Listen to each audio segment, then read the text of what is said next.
GDP के आंकड़े जारी कर दिए गए हैं। पूरे देश की निगाहें इस पर लगी हुई थी। कोरोना काल में यह पहली बार है जब जीडीपी के आंकड़े जारी किए गए हैं। जीडीपी होती क्या है और इसकी गणना कैसे होती है, आइए हम आपको बताते हैं। एक देश में निर्धारित समय में वस्तुओं के उत्पादन और सेवाओं का जो पूरा मूल्य होता है उसे जीडीपी यानी कि ग्रॉस डोमेस्टिक प्रोडक्ट या सकल घरेलू उत्पाद कहते हैं। जीडीपी देश के उत्पाद के मूल्य का टोटल होता है और जीडीपी से हमारे देश की अर्थव्यवस्था की सेहत का हमें पता चलता है। जीडीपी की गिनती अमूमन हर साल होती है, लेकिन हमारे देश में हर 3 महीने में जीडीपी की गणना की जाती है। जीडीपी 2 तरह की होती है, एक नॉमिनल जीडीपी और दूसरी रियल जीडीपी। नॉमिनल जीडीपी वो होती है जिसमें हमारे देश के कुल उत्पादों और सेवाओं के मूल्य का योग होता है, यानी कि टोटल होता है। लेकिन रियल जीडीपी में हम महंगाई को भी शामिल करते हैं और ये नॉमिनल से थोड़ी सी अलग होती है। कैसे? मान लीजिए कि किसी भी वस्तु के उत्पादन में 10 रुपए की बढ़ोतरी हुई है और महंगाई 4% बढ़ी है, तो उस वस्तु के मूल्य में 6% की बढ़ोतरी होगी।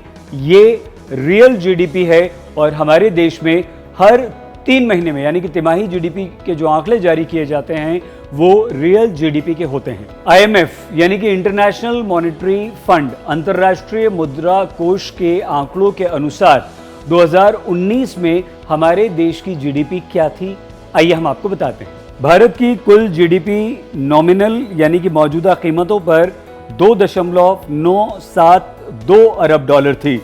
दुनिया की कुल जीडीपी में भारत का हिस्सा करीब 3.36% है। इस तरह से भारत की रियल जीडीपी 2011-12 की स्थिर कीमतों पर 140.78 लाख करोड़ रुपए थी। अमेरिकी कांग्रेस की रिपोर्ट के साथ शिमोन कुंजेट ने 1934 में सबसे पहले जीडीपी की मॉडर्न अवधारणा को पेश किया, यानी कि आधुनिक अवधारणा पेश की। कुंजेट ने यहां पर यह भी कहा कि इसे कल्याणकारी कार्यों के मापन के रूप में इस्तेमाल नहीं किया जा सकता। 1944 में ब्रेटन वुड्स सम्मेलन हुआ और उसके बाद से ही जीडीपी को हमारे देश में उसकी गणना होने लगी और उसे मापा जाने लगा।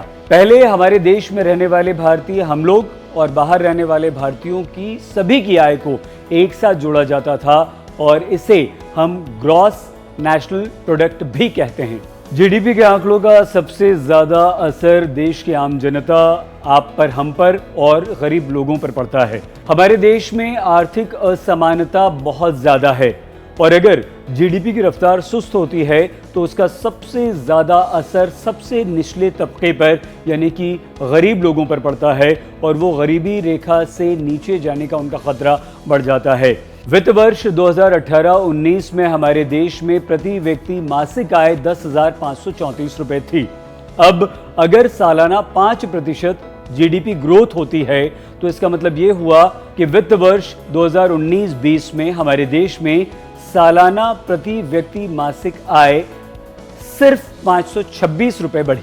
Book system of national accounts 1993 में जीडीपी को मापने का अंतरराष्ट्रीय मानक तय किया गया है, जिसे SNA 93 कहा जाता है। इसे तय किसने किया है? इसे तय किया है अंतर्राष्ट्रीय मुद्रा कोष यानी कि IMF, इसके अलावा यूरोपीय संघ, आर्थिक सहयोग एवं विकास संगठन यानी कि OECD, संयुक्त राष्ट्र और वर्ल्ड बैंक के प्रतिनिधियों ने मिलकर इसे तैयार किया है। कृषि, उद्योग और सेवा क्षेत्र, ये 3 हिस्से हैं जो भारत में जीडीपी में अहम भूमिका निभाते हैं, शामिल हैं और इन्हीं के आधार पर जीडीपी की गणना की जाती है। इसके अनुसार हमारे देश में जितना भी उत्पादन होता है, जितना भी पैसा आता है, उन प्रोडक्ट से जितना पैसा जनरेट होता है, सरकार देश में विकास कार्यों पर जितना भी पैसा खर्च करती है, उन सभी पैसों को एक साथ जोड़ दिया जाता है।